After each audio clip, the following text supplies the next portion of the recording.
Hey everybody, welcome to my new YouTube channel. Um, I thought as a kind of bonus before jumping into the live stream discussion of Capital Volume 1, Chapter 1, Section 1 for Tuesday at 7 p.m. Eastern Time, I thought I'd give a little preview episode talking about the preface to the first edition of Capital. Now, I'm still figuring out all this YouTube stuff and, producing videos and stuff like that. In fact, um, you know, I should have been doing tests because I've already recorded this twice and messed it up. So hopefully this one's the charm here. But yeah, so I thought I'd give you a little sample of what this is going to be like. So this is going to be probably about an hour of discussion of Capital and the preface to the first edition of Capital. Quick note on the text, I'm going to be using the Penguin edition of Capital, the translation by Ben Folks. This is just the one I happen to have a physical copy of and that I'm familiar with.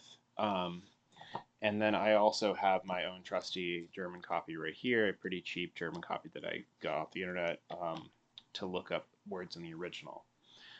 I'll be putting the text on the screen for everyone so that you can follow along, and we're just going to go through slowly and do a reading together. And so I'm going to be reading the text out loud and then commenting on it. So, feel free. Hopefully, if you're just listening to this without having access to the video, you can follow along just by hearing me read it out loud. So let's go ahead and get started with the preface to the first edition of Capital. And I'll pull up the text right here. Okay. So, preface to the first edition. This work, whose first volume I now submit to the public, forms the continuation of my book Zur Kritik der politischen Ökonomie, published in 1859. The long pause between the first part and the continuation is due to an illness of many years' duration, which interrupted my work again and again. Okay, so Marx is saying that this book, Capital, is a continuation of the book Contribution to the Critique of Political Economy, which was written in 1859. So, a few years beforehand. The long pause, though, he said, he was not able to finish this project because of a long illness. As most people know, Marx was living in the slums of England, in poverty, and these places were not healthy conditions. He lost many children in childbirth, and was constantly breathing in all these fumes. And there's bad plumbing and all the horrors that go with living in an extremely poor area where he's working constantly on his writings while being supported by Engels. So he got sick at some point, and this slowed down his project. So in this next paragraph now, Marx is going to compare the work done in Capital to the work in Contribution to the Critique of Political Economy. He writes, "The substance of that earlier work is summarized in the first chapter of this volume. This is done not merely for the sake of connectedness and completeness. The presentation is improved. As far as circumstances in any way permit, many points only hinted at in the earlier book are worked out more fully, while conversely, points worked out more fully there are only touched upon in this volume." So he's saying, this is going to present much of the same content as Contribution to the Critique of Political Economy. And indeed, if you look at the start of it, it's very similar, starting with the commodity, starting by just, very similar but slightly different opening sentence. But some works in Capital, the Capital has a better presentation, and it works at points that were not covered in the previous book. At the same time, there are sections in Contribution to the Critique of Political Economy where things are worked out in a way that's more complete than in Capital. He says the sections on the history of the theories of values and of money are now, of course, left out altogether. So he removed that section from Capital. So you have to go to Contribution to the Critique of Political Economy to find it. However, the reader of the earlier work will find new sources related to the history of those theories in the notes of the first chapter. Okay, so these first two paragraphs are really just talking about the relationship between Capital and Contribution to the Critique of Political Economy. So now let's get into the philosophical stuff. Beginnings are always difficult in all sciences. Aller Anfang ist schwer, gilt in jeder Wissenschaft. So here, Marx is thinking of Hegel. Hegel's always talking about the difficulty of the beginning.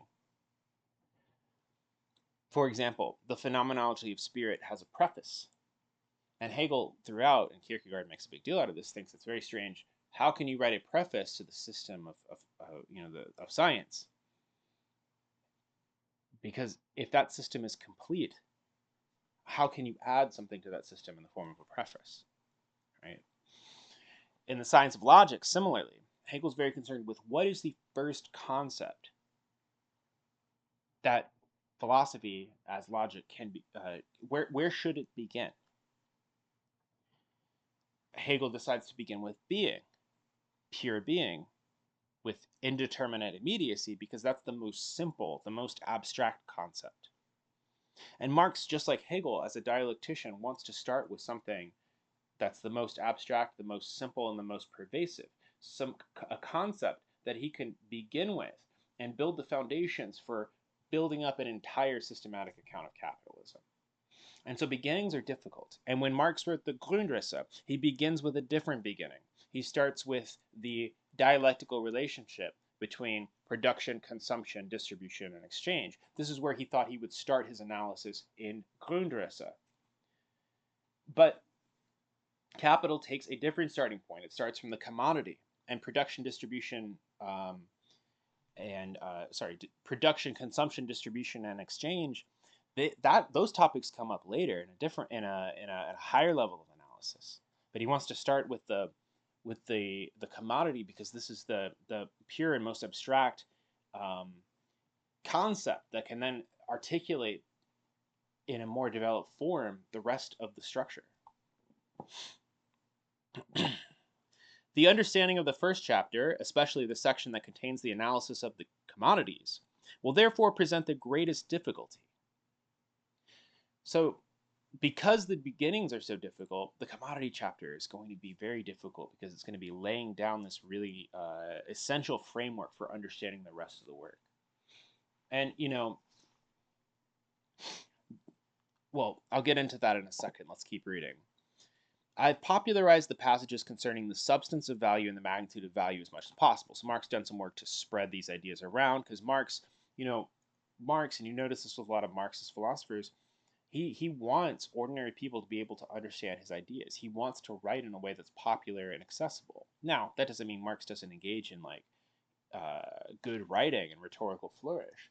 But there's a big difference you'll notice. Like, take French theory, for example. Someone like Deleuze, I don't think, is writing in a way where he wants everyone to be able to understand him. He wants people who are educated, sophisticated, bourgeois intellectuals who have all this literary knowledge to be able to understand him, right? Whereas someone like Althusser, who is in the habitus of French theory, a lot clearer, a lot more accessible writer, because he is a Marxist and he's thinking about making his ideas accessible to the masses. Similarly in literature, there's a big difference between someone like James Joyce and someone like Brecht when it comes to the target audience and whether that literature is being made accessible to the public. But, it doesn't stop Marx from quoting a lot of literature and making a lot of references, but he does so as embellishments, not as the main content. Okay. The value form, whose fully developed shape is the money form, is very simple and slight in content. Nevertheless, the human mind has sought in vain for more than 2,000 years to get to the bottom of it. While on the other hand, there has been at least an approximation to a successful analysis of forms which are much richer in content and much more complex. Why? All right, let's break this down. So the value form. The idea that we can take one thing, we can take a thing or a ware, a good, a commodity, and that it has a value, and that value can be expressed in terms of something else.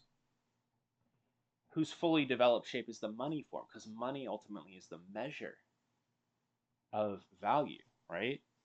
We say, how much is this worth? What's its value? And then we can measure it by saying it's $20, it's $30, it's 40, it's 10, it's 5, you know? The money form is a developed shape of value.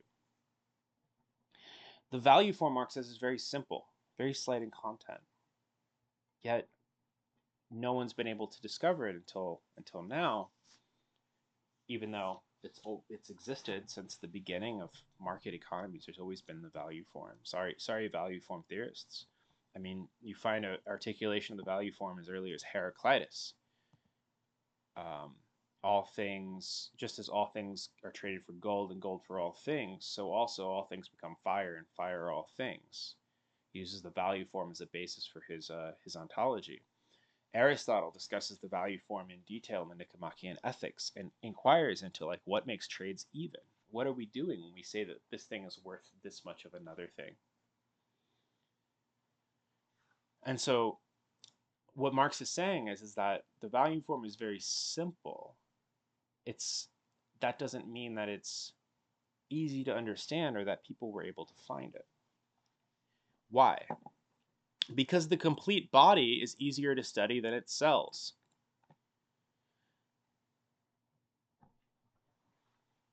The value form is the cell of the economy.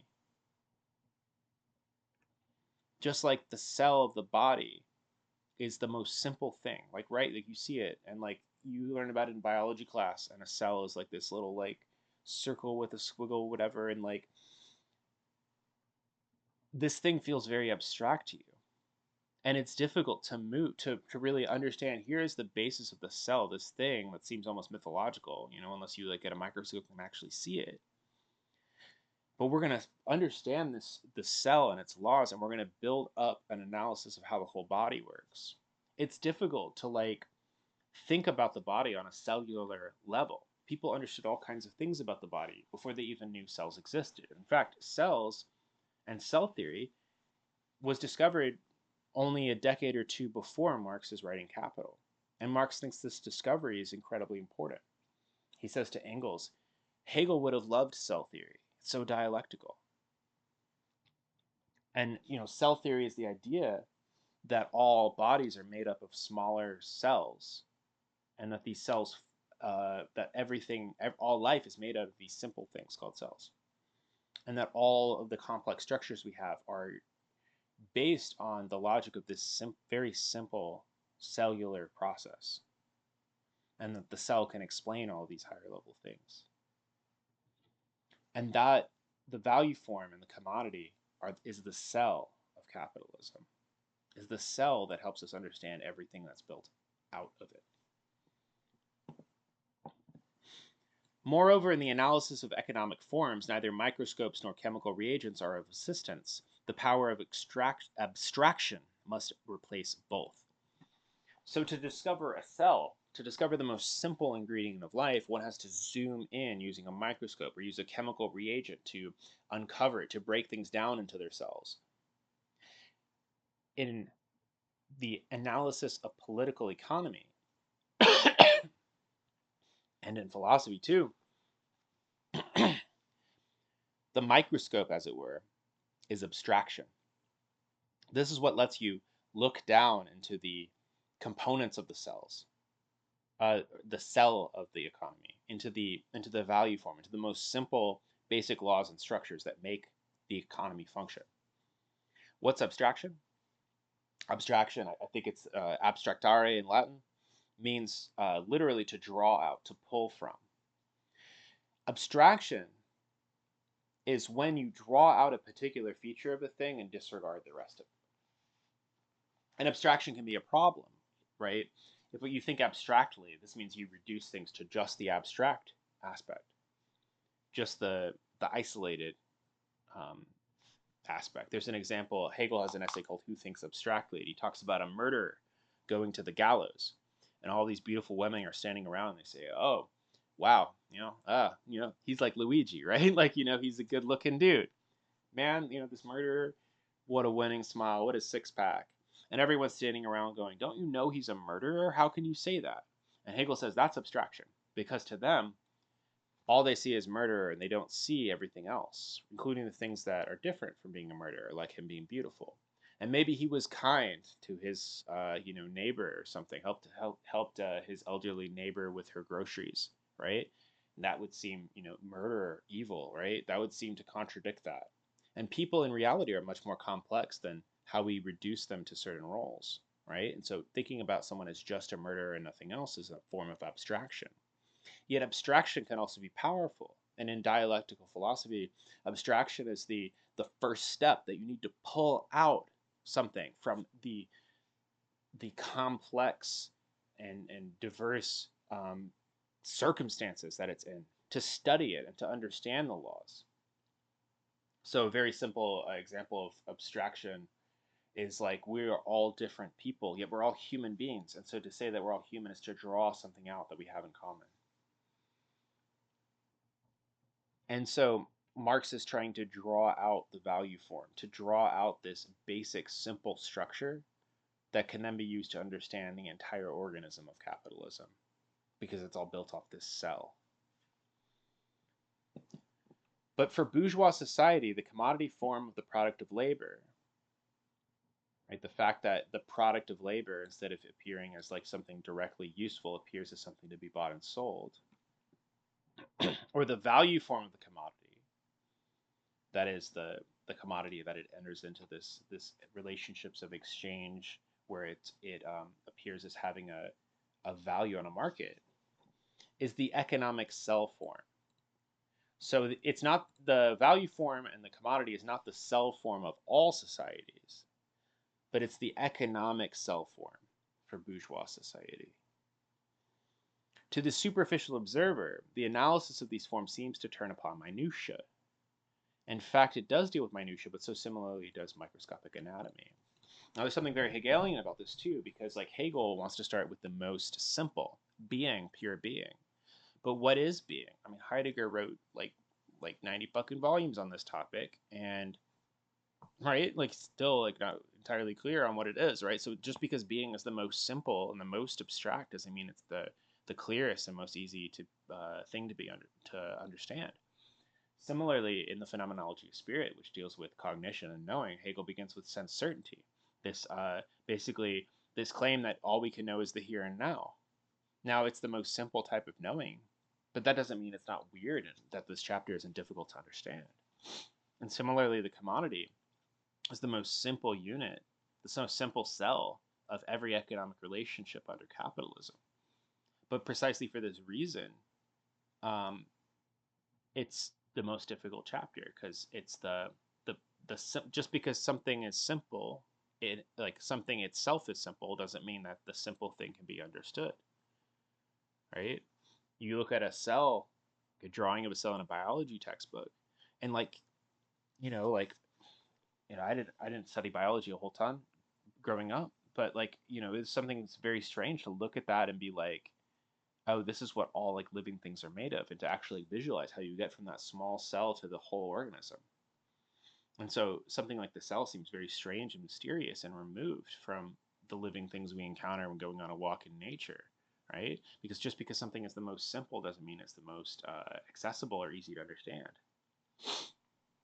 And so that's why it does deal with minutia, just like microscopic anatomy. It deals with the anatomy, the cellular anatomy of capitalism. With the exception of the section on the form of value, therefore, this volume cannot stand accused on the score of difficulty. I assume, of course, a reader who is willing to learn something new and therefore to think for himself. So he's like, as long as you put in the effort and put in the work, you're going to understand it. The only chapter that might be very difficult is the commodity chapter, which, I'm going to take us through, bring in all the Hegel and all that stuff starting on Tuesday. So don't worry, we're going to try to make it a lot easier. Okay, so another passage about abstraction that's very important.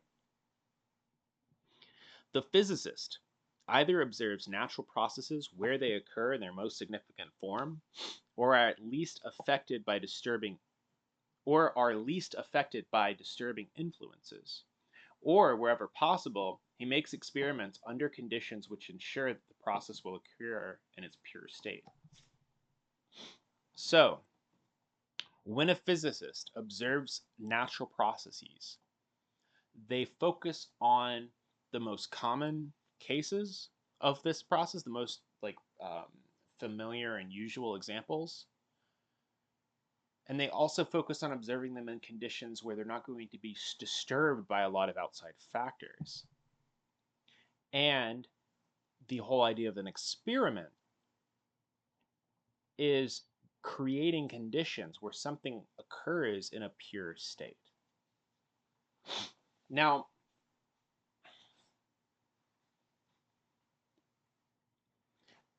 physics engages in abstraction, scientific abstraction. Let me give an example. According to our best physics, the speed of light is 299.7 million meters per second and some change, right? Nowhere in the universe does light ever move at that speed. The light in this room doesn't move at that speed. Why? Because it has to go through the glass, because it has to travel through the air, and all of these things slow it down. There's actually scientific experiments that slow down light beams, like a photon, until it stands still in the air. It doesn't move at all. Light only moves at 299.7 meters per second in a vacuum. What's a vacuum? It's something that's devoid of everything else. And so when doing experiments to discover the speed of light, one has to draw out the speed of light by removing all of the real conditions where light exists and just focusing on this one thing. And so one arrives at this concept of the speed of light through abstraction. It's abstracting from everything real to just isolate the one thing from its environment that lets us actually derive scientific laws in the first place. Scientific laws that never occur anywhere in nature, but are an idealized pure state where we can abstract from all these things and find out that law, right? And so Einstein, for example, took some experiment that somebody else did. He read about the speed of light is constant in every situation. And he sat down and he thought to himself, what does this mean for physics? And he worked out the math and he discovered, hey, because the speed of light is constant, this means that the fabric of space and time have to warp and change to accommodate light traveling at different speeds. And thus he came up with the law of special relativity, which says, you need to plug in a Lorentz transformation to understand how space and time contract and dilate at high velocities. Yet special relativity doesn't deal with masses, it doesn't deal with gravity. It abstracts from all of these things and just talks about it as if it were points moving in a vacuum. So then Einstein had to develop the law of general relativity, and he had to explain how gravity works and how gravitation is this curvature of space-time. And through his gravitation acceleration equivalence principle, and plug in all of these factors to come up with the general laws of relativity. These are more specific laws. These are more concrete laws because they're not in this pure abstract state of the laws of special relativity. They're in a more concrete state that brings in gravity and mass and all of these things. Yet even that isn't enough because you have to go from these laws to dealing with actual individual things, the actual gravity of the Earth, the actual dust particles in space, and all of these things, right? And once you do that, once you factor in all the concrete, then we can plug in the information from this theory, and then we have a theory that lets our iPhones communicate with satellites, which have a different velocity and are further up in space, so not being as accelerated by the Earth's gravity yet. And so the time and space are different up there, right? That shows that relativity works, but to actually get answers from it, you have to first isolate and abstract these laws in a pure state, drawing out whatever it is you want to study. And then you have to go back and plug it in to the reality with the actual variables and the real individual things with their own specific values. And Marx is doing the same thing. He is, in the same way that Einstein studied physics using an abstract set of variables to come up with his laws of special relativity and then general relativity, Marx is studying economics by looking at the laws governing very simple exchanges occurring in a pure state. Because, which doesn't mean that that anything occurs in a pure state. It means that we need to start with the simple components and then factor in the rest after we've understood the basic engine of capitalist exchange. What I have to examine in this work is the capitalist mode of production, the relations of production, and the forms of intercourse, the Verhältnisse, that correspond to it. Verkehrsverhältnisse. Until now, the locus classicus has been England. We'll talk about England in a second. Okay, so this work examines the capitalist mode of production. Not all modes of production, but the capitalist mode of production particularly, and its laws. Also, the relations of production and forms of intercourse. This is a term that's translated in a weird way. Intercourse, right? It sounds dirty or whatever. But Verhältnisse is just like relations, right? So there's like, it's like the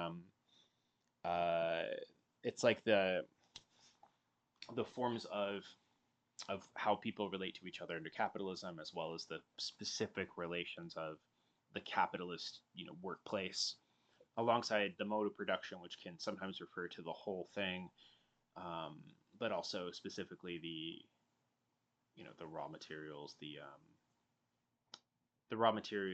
the technology, machine science, and then ultimately the relations of production and the workers, right? Until now, the locus classicus has been England. So England's like where the height of capitalism is taking place. This is the reason why England is used as the main illustration of the theoretical developments I make. Not just that, but he lives in England. And as we'll see later, the English are collecting lots of records. If, however, the German reader pharisaically shrugs his shoulders at the condition of the English industrial and agricultural workers, or optimistically comforts himself with the thought that in Germany things are not merely so bad, I must plainly tell him, de te fabula narratur. The tale is told of you. So, he's saying to any German that thinks, oh, well, so all that's bad in England, huh? Well, in Germany, we're much better, right? And he's saying, no, this is you I'm talking about, even though I'm using England as an example. And he'll get into some reasons why he's using England as an example beyond this. But he's saying, no, as we'll see, in fact, it may be even worse in Germany in some ways. Now, he uses this word pharisaically, which isn't a word that I think we really use nowadays. It can be considered anti-Semitic. Marx was Jewish, and I don't know if it necessarily had this connotation at the time, but the term essentially means somebody who ignores their own faults because there's somebody else who's worse than them. Somebody who says, look at me, I'm great because I'm not as bad as those people, right? That's what the term means. It comes from a particular parable of Jesus. So he's saying, like, the Germans cannot absolve themselves by pointing out, oh, so the English are this bad, but we're fine, right? No. Intrinsically, so that's a weird translation. So in German, it's an und vor sich. So in and for itself. It's a Hegelian term, means like in itself. An sich is like what's implicit but not necessarily known or not necessarily spelled out explicitly. What happens kind of like behind the scenes, as it were. And then vor sich is what's ever explicit, or what one takes it to be, takes something to be. And so both what it is and what it appears to be, I guess, is one way you could say what this phrase means. It's not a question of the higher or lower degree of development of the social antagonisms that spring from the natural laws of capitalist production. It is a question of these laws themselves, of these tendencies winning their way through and working themselves out with iron necessity. The country that is more developed industrially only shows the less development the image of its own future. Okay, let's break this down. So it's not a question of the higher or lower degree of development of the social antagonisms. So it's not a question of how developed is the confrontation between the bourgeoisie and proletariat. How developed is the right? Like, is it how horrific are the conditions of the bourgeoisie or of the proletariat under the bourgeoisie in a particular country? He says that's not the topic. That's not what we're talking about here. We're not just talking about the plight of the working class. This isn't a Dickens novel. We're talking about the reasons for this, the laws of capitalist production. And the laws of capitalist production and the degree of social antagonism are not necessarily connected, as we'll see. What's in question is the laws themselves of these tendencies winning their way through and working themselves out with iron necessity. Social antagonisms are a product of the laws of capitalist production and the trajectory of capitalist production and the tendencies of capitalist production. The tendencies win their way through and work themselves out with iron necessity. Now, but there is an interesting dialectic here between tendency and iron necessity that I want to raise, right? Because you could read this as saying that Marx is a kind of arch-determinist who says that there are laws of history and everything follows them with iron necessity. And in some ways, he does believe that there are laws of history, but that's not to say that everything is fixed in history. Because tendencies means that something is tilting towards a certain thing, that it's there's an inclination, right? So if I lift this book up, it's being pulled by the law of gravity, and the law of gravity, or not by the law of gravity, but by gravitation, right? And the law, this tendency expressed in the law, expresses itself through an iron necessity, right? Actually, literal iron, like, if you were to lift up iron instead of a book. But it's still a tendency. And it's not necessarily telling you, oh, the book is going to like fall, right? Because I'm holding it up. It's saying that there is, something pushing against my hand that's keeping it down, right? And keeping it from floating off. And so I think we can think of tendencies and laws of nature in this way, right? And that, just like, if you throw water in the ground, it's going to seep down because of gravitation, right? Like,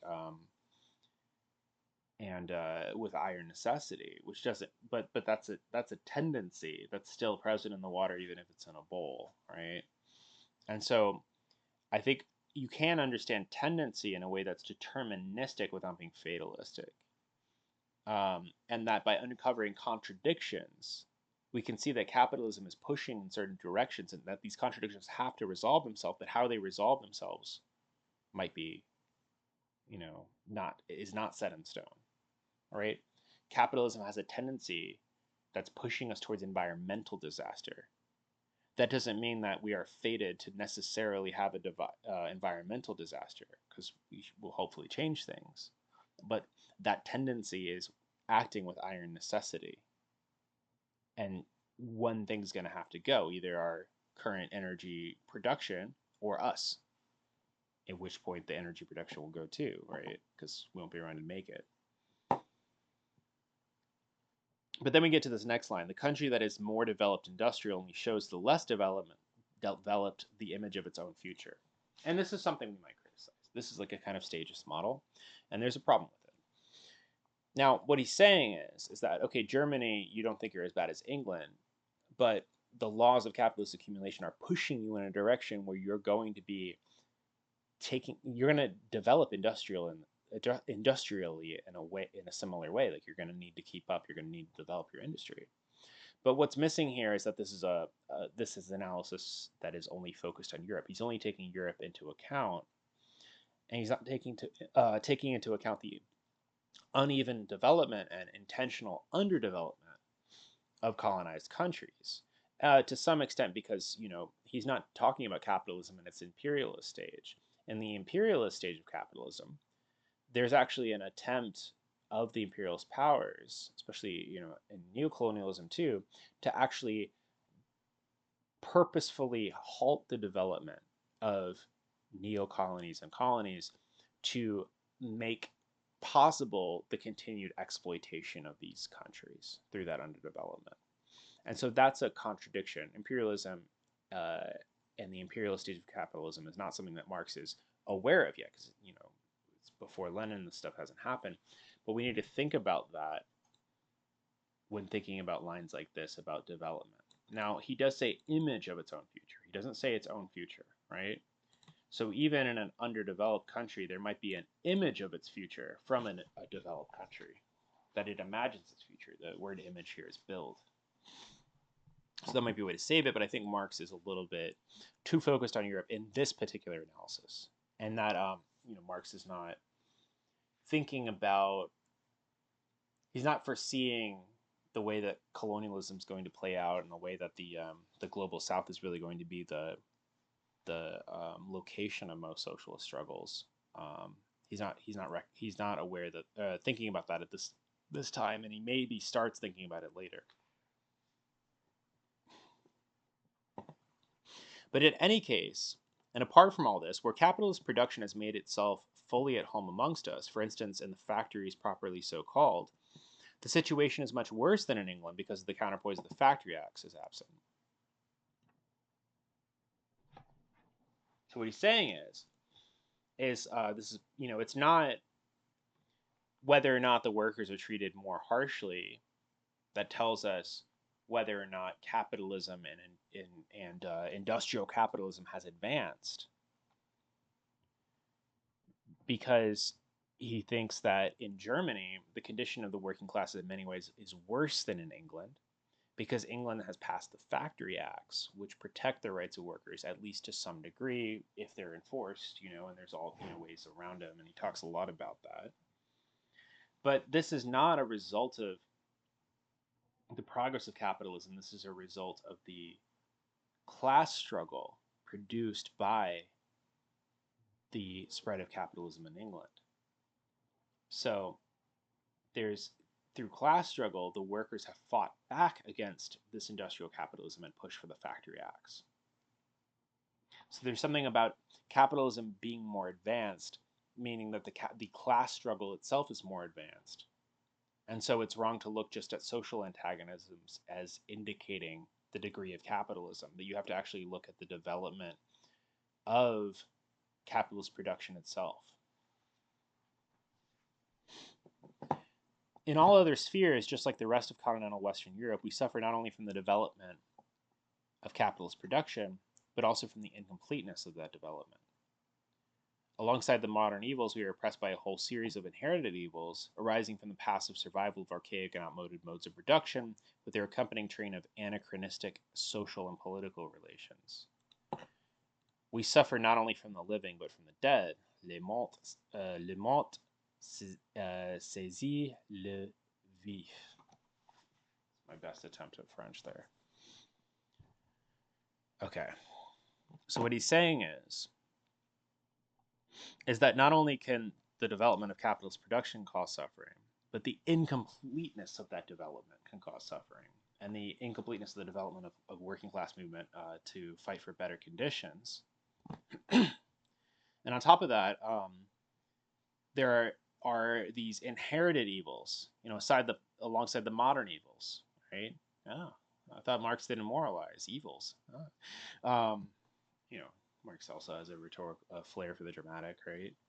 I mean, he read Shakespeare, all of it, every year in English. His daughters could quote it and would perform plays for guests. He read all of Aeschylus in ancient Greek. He loves drama. He loves using these rhetorical words, right? And dramatic language. But archaic and outmoded modes of production. there are capitalism never exists in its purity. There are always earlier modes of production that survive within capitalism, right? There are still peasants in who have an agricultural mode of production reminiscent of feudalism in the world today. There certainly were in Russia when the Russian Revolution happened. But moreover, the social and political relations are anachronistic. There are still nobles, there are still kings. There has not been bourgeois revolutions in these places, even if capitalist modes of production are spreading there. So there are dead modes that are like zombies impressing themselves upon the the continental Europeans as well.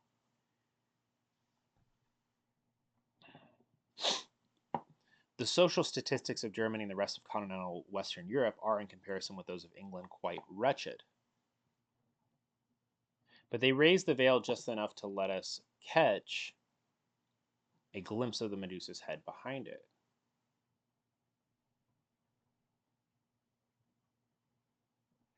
We should be appalled at our own circumstances if, as in England, our governments and parliaments periodically appointed commissions of inquiry into economic conditions.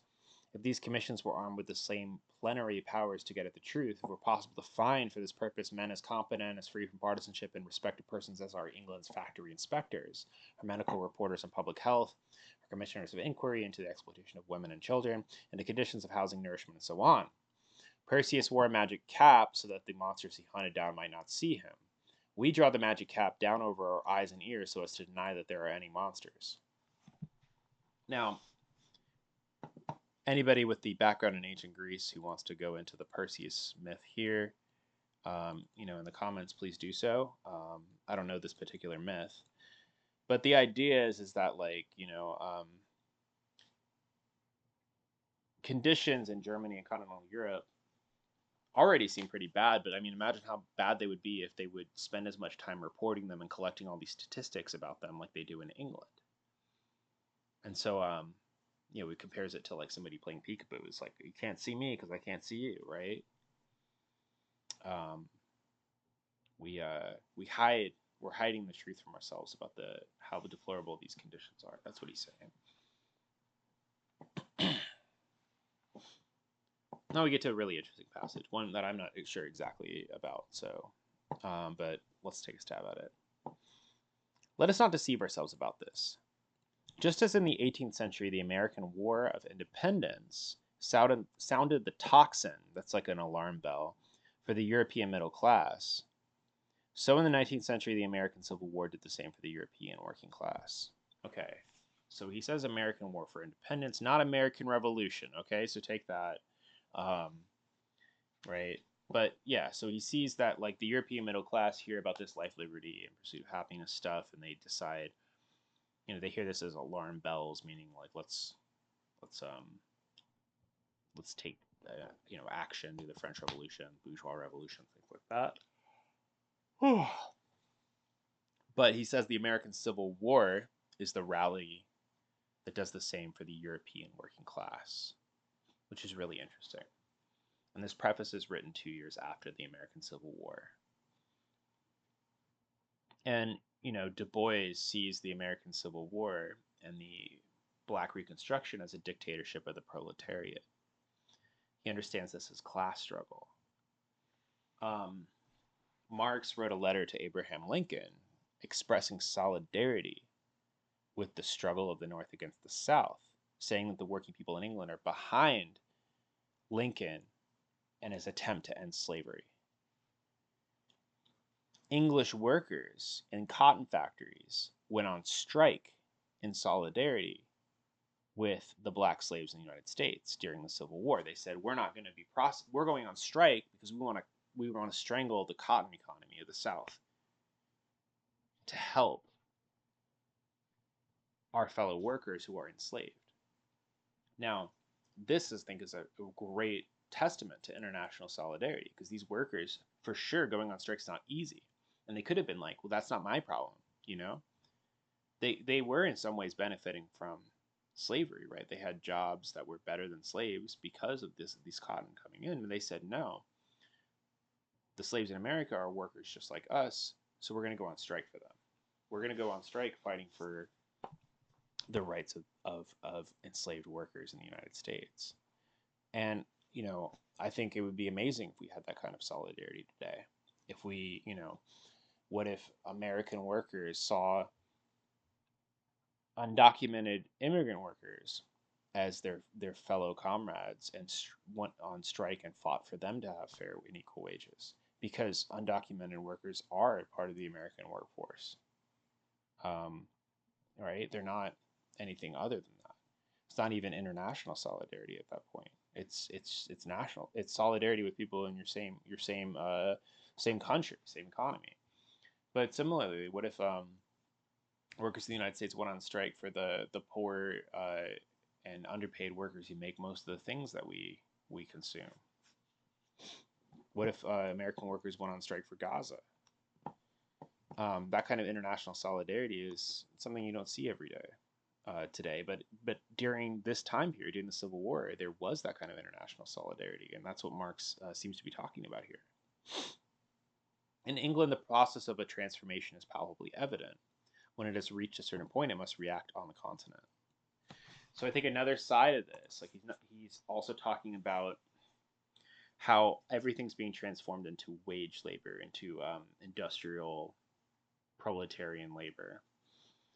And we're seeing it in England, and it's going to happen on the continent.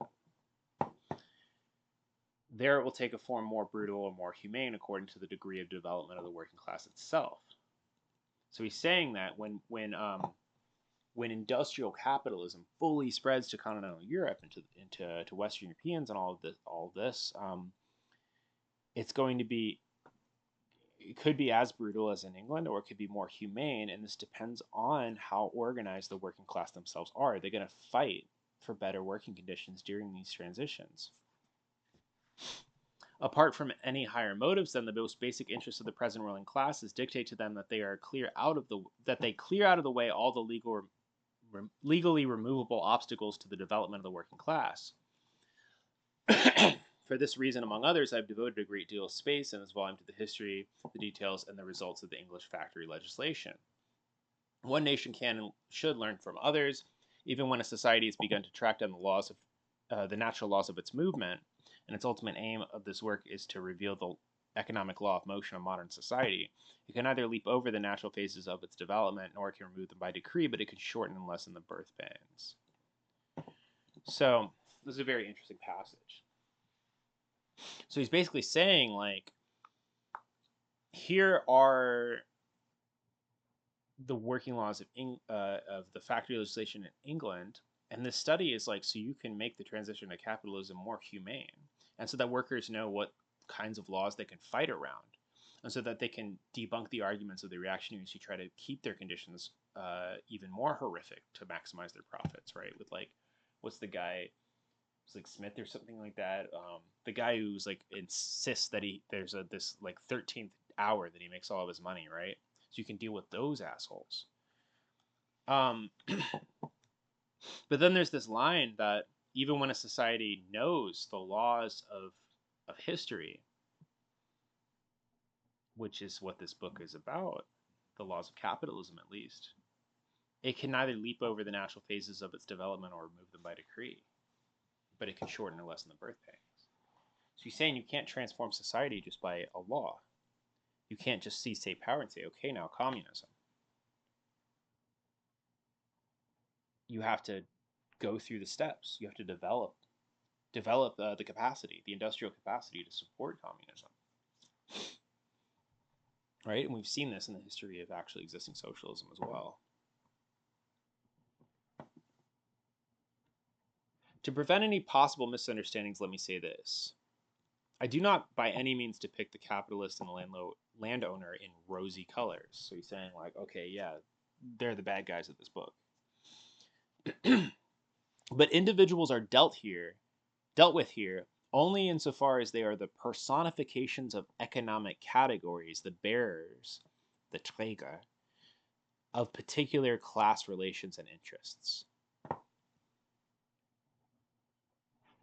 So we're not dealing with actual individuals Individuals can have differences among them, but we're dealing with roles.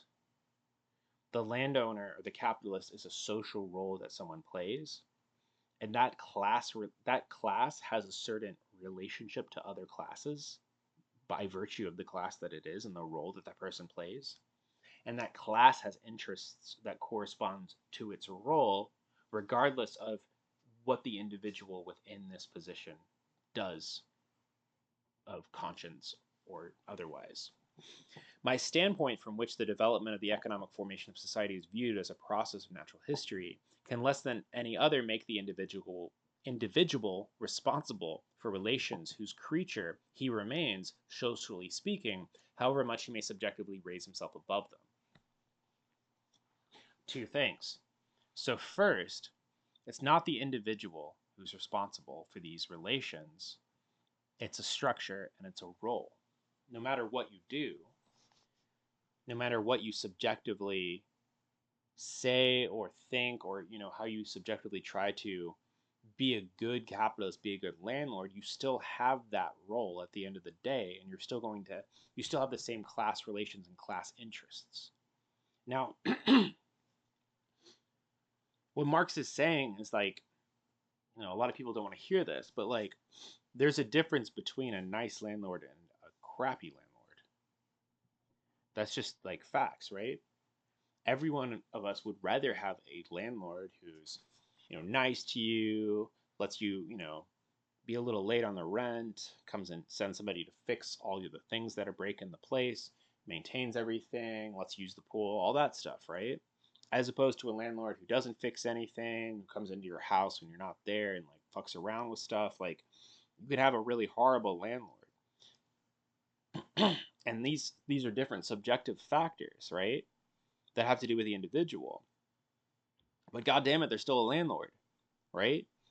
The role has a particular class relation of exploitation to the people who pay the rent and particular interests.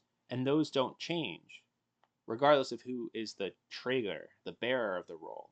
Right? Träger is from the German word tragen, which means to carry, to bear, but also to wear, right? So they wear a particular role.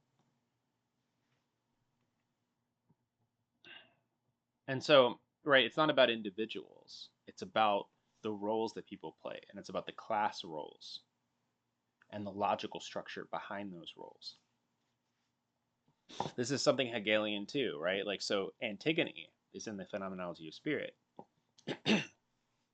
But there she's the bearer of a particular relation and interest, maybe the family, just as Crayon is not Crayon the individual in the play, but the bearer or kind of actor that represents a particular the role of the state, the role of civic life.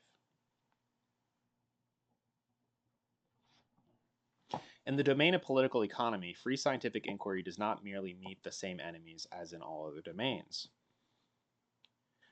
So it's not all free scientific inquiry when it comes to your enemies.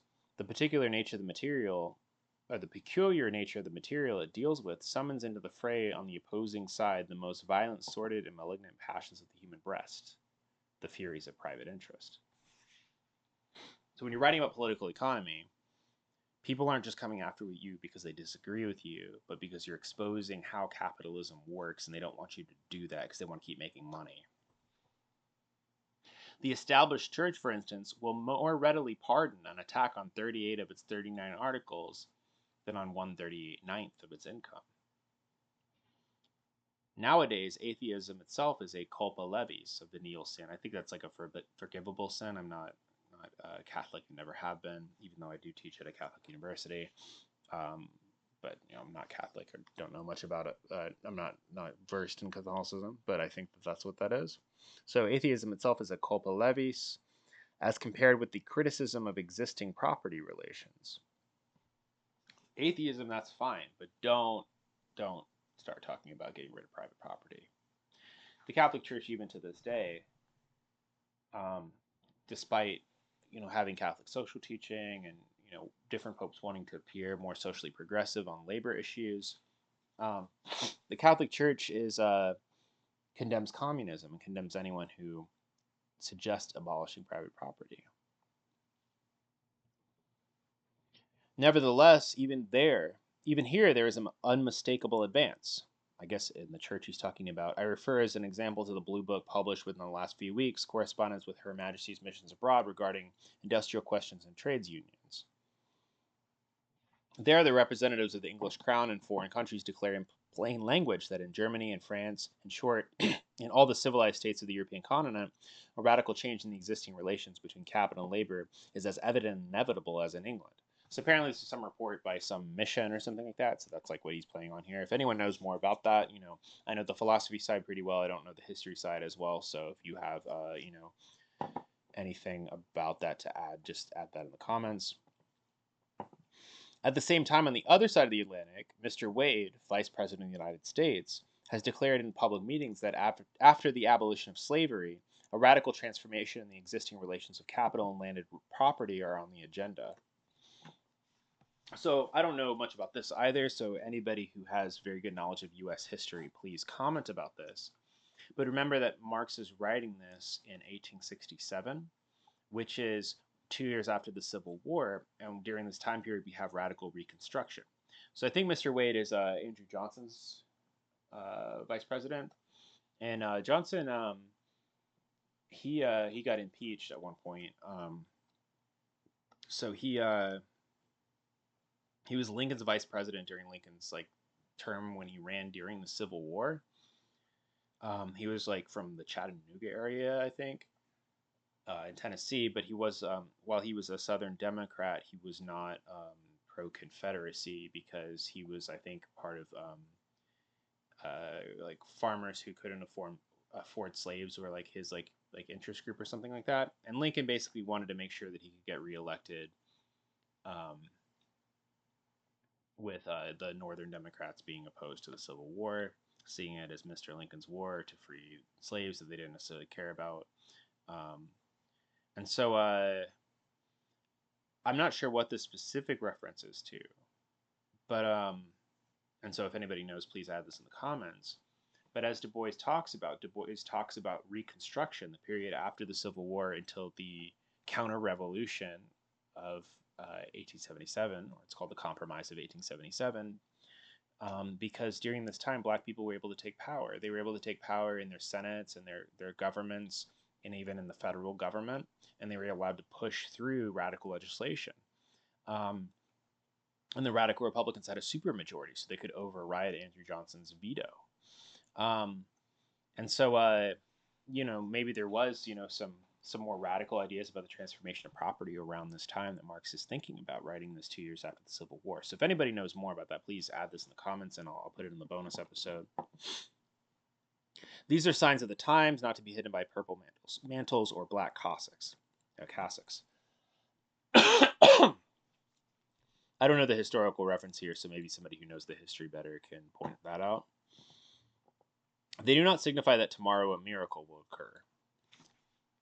So when you see bourgeois politicians talking about socialism, like Bernie Sanders or AOC, don't expect some V for Vendetta moment where everybody suddenly wakes up and of their own accord goes and overthrows the system. Definitely don't expect some Bad-Dooian event to come from nowhere, because they don't do that.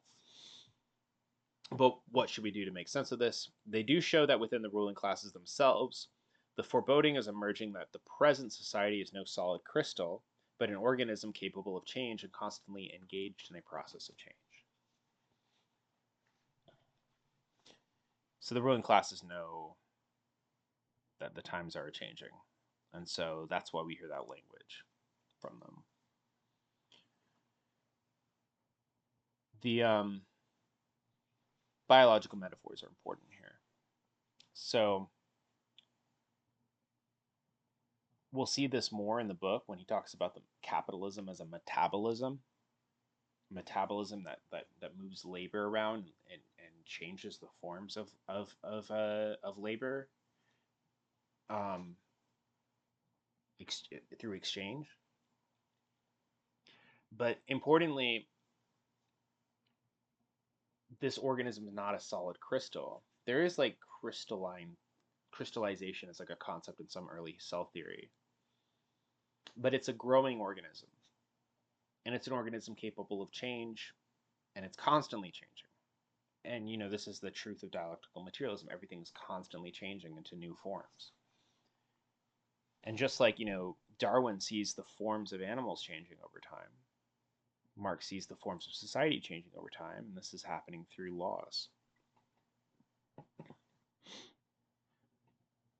And even the leaders know that things will change. Things can't be maintained the same way they are forever. The second volume of this work will deal with the process of the circulation of capital. That's book 2, the various forms of the process of the capital in its totality, book 3, while the third and last volume, book 4, will deal with the history of the theory. And then, it says here books 2 and 3 were issued by Engels after Marx's death as separate volumes and are referred to below as volumes 2 and 3, but as they are generally known.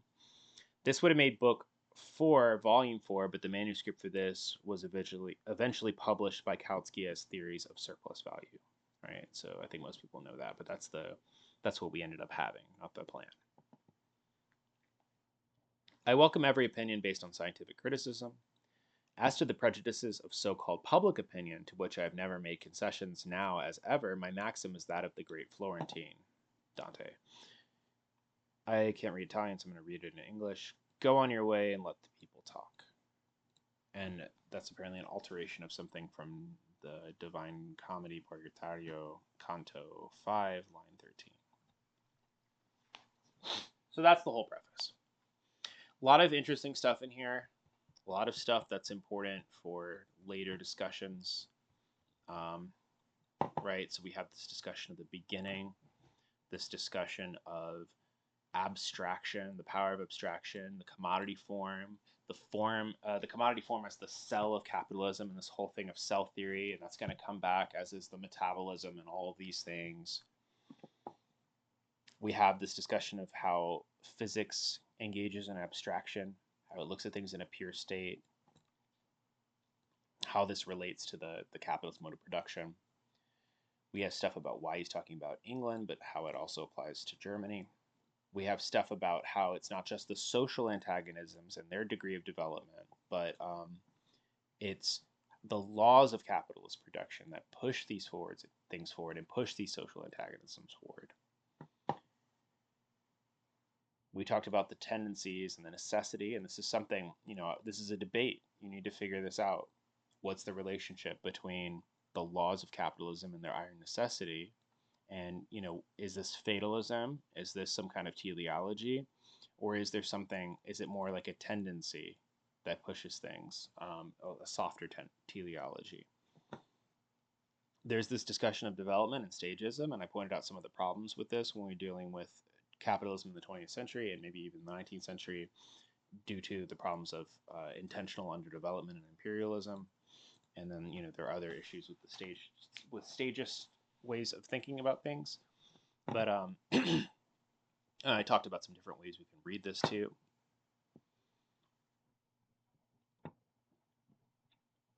We talked about the old modes of production, that the dead modes of production that haunt us to even under the capitalist mode of production. We talked about how there's more information about the England, the oppression of the working class in England. We talked about the American War for Independence, so please share your thoughts on Marx's view on the American War for Independence and its influence on the European middle classes in the comment section. That's a big topic and a big debate. Also, the Civil War and its relation to the European working class. What do you know about this? Does anyone know any interesting details about what he's thinking about for 1867? I mean, it's 2 years after the Civil War. He doesn't know where it's going to be headed. Did Marx think of this as more of a, heading in this direction of a continued dictatorship of the proletariat, like Du Bois talks about in Black Reconstruction? And then what is this process of transformation he's talking about? Is it just the proliferation of wage labor and industrial capitalism? Or is, there's something more revolutionary going on here in this that he's talking about in this passage? What do you think about this claim, too, that we can't leap over natural phases of development or remove them by decree? What kind of transition is does this imply is necessary for socialism? Can you achieve socialism all at once in a leap, or does it take time? And do you have to phase out modes of capitalist production after seizing state power? That's a major question. And also, does this lend itself to a revolutionary position or a reform position? I'd like to hear your thoughts on this too. There's this whole discussion of the bearers, the Träger, that it's not the person. We're not talking about the personality of the capitalist or the capitalists as individuals, but the capitalist as a social role that can be played by different people with different subjective feelings about it. And different, there can be nice people who still play that role of exploiter, and there could be mean people. You'd probably rather have a nice capitalist than a mean capitalist, but they're still a goddamn capitalist, right? We talked about how the polemics, as we all know, are not exactly committed to free scientific inquiry, but have self-interest and private interest, including among the church. We talked about even the people within capitalism who are recognizing that it's over. We talked about capitalism as an organism capable of change, and these metaphors, again, the structure of talking about organisms, about cells, but then also about evolution, about transformation, about changing species. And then finally, there's the book order and the response to critics. So that is the preface to the first edition of Capital.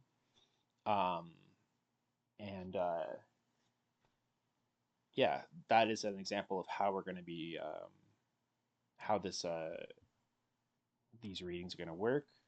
Although when doing this live, I'm going to pause and look at the chat for questions about particular passages or sections to flesh that out. We're at just a bit over an hour, so I would imagine that this is going to be dialectics hour, but probably like dialectics 2 hours most of the time. So give me feedback on anything that you noticed, or if there's something with the presentation that's difficult or hard to follow, or you need me to slow down or anything like that. Just let me know. There's a link to the Patreon in the description. So if you feel moved, please help me out, because I'm doing this work for the public for free, but I don't get paid a lot as an adjunct professor. Don't get paid during the summer, and it's going to be going to be very difficult, especially after the who knows what's going to happen with the economy right now.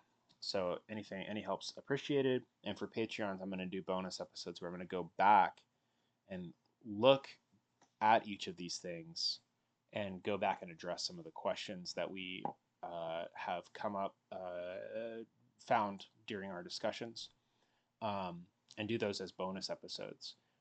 So I hope you enjoyed this discussion of Capital by Marx. On Tuesday, I'll be streaming it live, so come with your questions, and we're going to be doing section 1 of book 1 of Capital, of the commodity, using the Penguin edition. Until then, thank you so much for listening. I hope you enjoyed it, and I will see you on Tuesday at 7 p.m.